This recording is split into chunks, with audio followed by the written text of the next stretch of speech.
Hello friends, welcome you all again on Jungle Classes.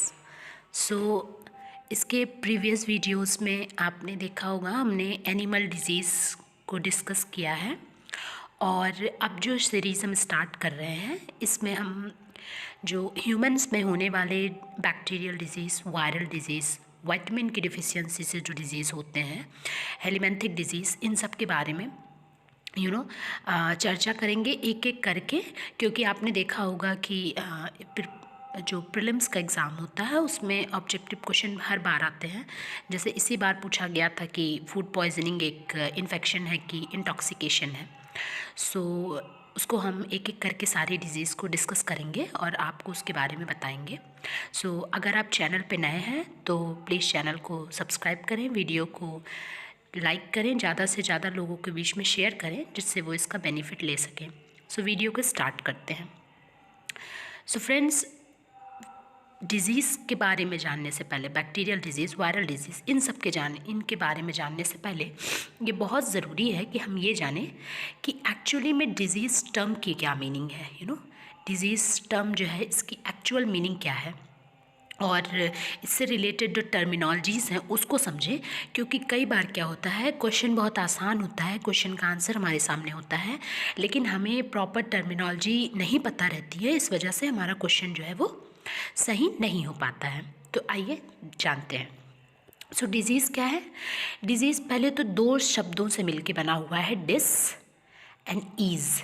Ease आप जानते हैं comfort होता है। सो डिस मतलब अगेंस्ट एंड ईज़ मतलब कंफर्ट, मतलब ऐसी कंडीशन जो आपके कंफर्ट के अगेंस्ट जाए।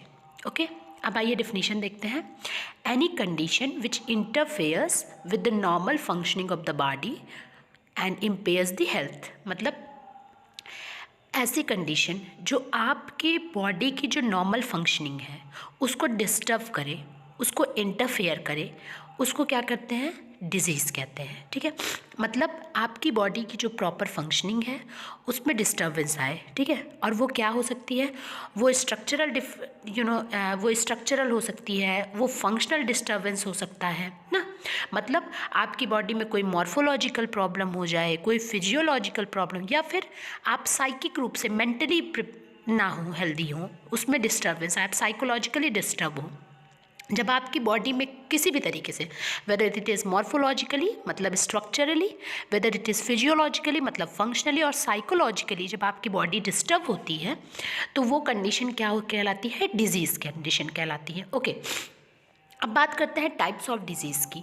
डिज़ीज़ कितने तरीके की होती है? हम लोग बहुत सुनते हैं, ये कम्युनिकेबल डिज़ीज़ है, उसको तो एक्यूट डिज़ीज़ हुआ है। तो आज हम एक एक टर्म को जानते हैं कि प्रॉपर इसकी मीनिंग क्या होती है। ओके, सो फर्स्ट डिज़ीज़ जो हम बात करेंगे वो है communicable and non communicable disease. So communicable disease क्या होती हैं? ऐसी डिज़ीज़ जो एक पर्सन से दूसरे पर्सन, मतलब एक पर्सन जो कि इन्फेक्टेड होगा और दूसरा पर्सन जो कि हेल्दी होगा, ठीक है, हेल्दी होगा, उसमें ट्रांसफ़र हो। ठीक है, वो डिज़ीज़ क्या कहलाती है? Communicable disease. ठीक है, कम्युनिकेशन आप लोग टर्म जानते हैं ना, जिसमें एक की मतलब एक से दूसरे में हम लोग ट्रांसफ़र करते हैं, वही कम्युनिकेबल डिज़ीज़। ठीक है, मतलब संपर्क में जब हम आए, और ट्रांसफ़र किस कारण होता है? पैथोजन के, मतलब हमें कोई डिज़ीज़ है, मान लीजिए बैक्टीरियल डिज़ीज़ है, और हम जो है छींके, या फिर जैसे आप देखे होंगे कोरोना वायरस इस टाइम जो फैला हुआ है, जो पैंडेमिक है, वो भी क्या है? एक तरह का कम्युनिकेबल डिज़ीज़ है। क्यों? क्योंकि ये ट्रांसफ़र हो रहा है वन पर्सन, एक इन्फेक्टेड पर्सन से एक हेल्दी पर्सन में। ओके, सो ये हो गया कम्युनिकेबल डिजीज़। तो इसके एग्जांपल्स क्या हो सकते हैं? जैसे टाइफॉइड है, कॉलेरा है, टीबी है, ट्यूबरकुलोसिस है, मलेरिया है, ये सब क्या है? एक कम्युनिकेबल डिजीज़ के एग्जांपल्स हैं। Now coming to the non communicable disease, मतलब ऐसी डिजीज़ जो ट्रांसफ़र ना हो one person to another person. तो इन डिजीज़ के जो है कॉजेटिव एजेंट्स क्या होंगे अगर वो ट्रांसफ़र नहीं हो रहे हैं? तो कॉजेटिव एजेंट्स क्या हो सकते हैं?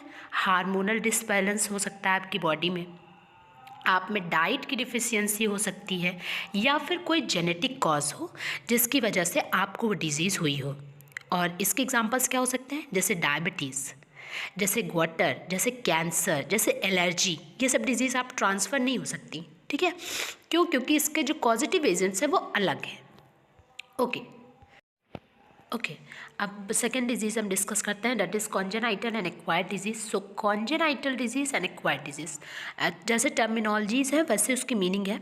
सो कॉन्जेनाइटल डिजीज़ मतलब ऐसी डिजीज़ जो फ्रॉम बर्थ से ही अगर होती है किसी के अंदर तो उसको कॉन्जेनाइटल डिजीज़ कहते हैं। मतलब ऐसी डिजीज़ जो पेरेंट्स से ऑफ स्प्रिंग में ट्रांसफ़र हो रही है। ओके, जैसे आप, और इसके रीज़न क्या है, कॉज क्या है इसके पीछे कॉज है आपके जीन में म्यूटेशन हो जाए, आपके क्रोमोसोम में म्यूटेशन हो जाए। सो जो जेनेटिक डिजीज़ होती हैं वो कॉन्जेनाइटल नेचर में होती हैं। Now coming to the second, that is acquired. So acquired disease क्या होती है, जैसे टर्म कह रहा है एक्वायर करना, मतलब हम उसको ले रहे हैं, मिल रहा है हमें कहीं से, ठीक है। तो ऐसी डिजीज़ होती हैं जो हमें इन्वायरमेंट से मिलती है, जैसे हमारी लाइफ स्पैन में, हमारे आफ्टर बर्थ, ठीक है, हमारी लाइफ स्पैन में हमको जो भी डिजीज़ होती हैं, ठीक है, इन्वायरमेंटल फैक्टर्स से या फिर किसी और दूसरे रीज़न से, तो वो डिजीज़ क्या होती हैं, एक्वायर्ड डिजीज़ होती हैं, ठीक है। जैसे हार्मोन्स की कमी आपके अंदर हो गई, ठीक है, या फिर आप प्रॉपर डाइट नहीं कर लेते, विटामिन्स की कमी हो गई, ठीक है, या फिर जैसे डीजनरेशन ऑफ टिश्यूज़ होने लगे, ठीक है, या फिर कैंसरस सेल ग्रोथ करने लगी, तो ये सब रीज़न हो सकते हैं एक्वायर्ड डिजीज़ के। ओके, अब थर्ड डिजीज़ की बात करते हैं जो है infectious and non infectious disease.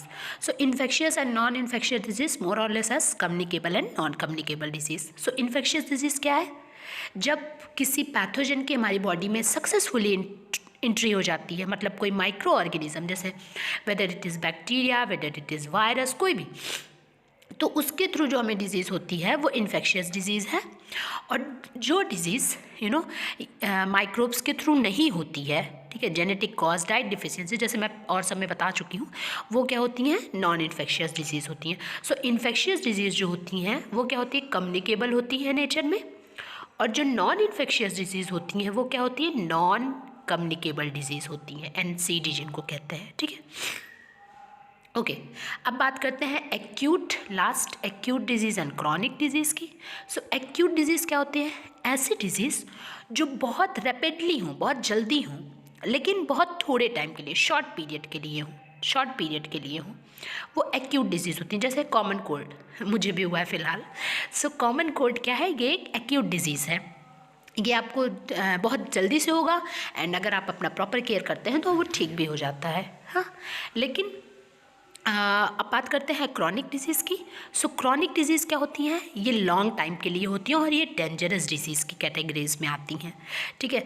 इनका इफ़ेक्ट आपकी बॉडी पे सालों साल तक रहता है, ठीक है, सालों साल तक ये बीमारियाँ जिनको होती हैं उनके अंदर बनी रहती हैं, जैसे ट्यूबरकुलोसिस, जैसे डायबिटीज़, ठीक है, इंसान के मरने तक ये बीमारी उनका साथ नहीं छोड़ती हैं, और कैंसर और कई बार डेथ का रीज़न भी बनती हैं, arthritis. So these are chronic disease, ठीक है, जो लास्ट फॉर लॉन्ग टाइम, लंबे समय के लिए रहती हैं, ठीक है। तो ये तो बात हो गई टाइप्स ऑफ डिजीज़ की। अब हम लोग बात करते हैं डिजीज़ से रिलेटेड टर्मिनोलॉजीज़ की। कुछ टर्मिनोलॉजीज़ हैं जो अब सीधे ना लिख के उसकी टर्मिनोलॉजीज़ यूज़ की जाती हैं। जब आप आंसर राइटिंग भी करते हैं तो वो ना लिख के जब आप टर्मिनोलॉजीज़ लिखेंगे तो उसका बहुत अच्छा इंप्रेशन पड़ता है। सो आइए देखते हैं। फर्स्ट है इटियोलॉजी क्या है, कॉज ऑफ डिजीज़, मतलब जब आप डिजीज़ का कॉज बता रहे हैं कि कारण क्या है बीमारी का, है ना, जैसे माइक्रो ऑर्गेनिज्म या पैथोजेंस कारण है, ठीक है। डिजीज़ के एजेंट्स के बारे में बता रहे हैं कि बैक्टीरिया एजेंट है, वायरस एजेंट है, ठीक है, हेलिमेंथिक डिजीज़ है, पैथोजन एजेंट्स हैं। तो जब इसकी बात करते हैं, जब हम कॉज की बात करते हैं तो वहाँ पर हम क्या टर्मिनोलॉजी यूज़ करते हैं, etiology. Okay, second one is epidemiology. Epidemiology means क्या होता है, means of spread of disease, मतलब कैसे मोड ऑफ ट्रांसमिशन क्या है, फैला कैसे है, किसने फैलाया है ना, कैसे फैला है बीमारी, ठीक है। तो उसको क्या बोलते हैं, एपिडेमियोलॉजी बोलते हैं कि मतलब डायरेक्ट ट्रांसमिशन से फैला है कि इनडायरेक्ट ट्रांसमिशन से फैला है, कम्युनिकेबल है नेचर में, कि नॉन कम्युनिकेबल है। तो जब इसकी बात करते हैं कि मोड ऑफ ट्रांसमिशन क्या है, तो वहाँ पर टर्म यूज़ करते हैं epidemiology. Now third one is prophylaxis. Prophylaxis क्या है, प्रिवेंशन ऑफ डिजीज़ मतलब जब हमें ये लिखना है कि बीमारी को रोका कैसे जाए, तो वहाँ पर हम लोग बात करते हैं प्रोफाइलैक्सिस की, ठीक है। सो अगर वाटर बॉर्न डिजीज़ है तो हम उसे कैसे रोकें, एयर बॉर्न डिजीज़ है तो उसको कैसे रोकें, अगर कोई वेक्टर बॉर्न डिजीज़ है मतलब कोई एजेंट है जैसे मलेरिया है, ठीक है, तो वो कौन फैला रहा है, वो मॉस्किटोज़ फैला रहे हैं, फीमेल एनाफिलिस फैला रही है। तो वहाँ पर हम क्या प्रिवेंशन, क्या वहाँ पर क्या कैसे उसको रोकें, सो वहाँ पे प्रोफाइलैक्सिस क्या करेंगे, सो ये टर्मिनोलॉजीज़ यूज़ करते हैं। सो गाइस, आई होप ये वीडियो आपके लिए हेल्पफुल हो। अगर आपको वीडियो अच्छी लगी हो तो please do like share and subscribe my channel, and thank you so much.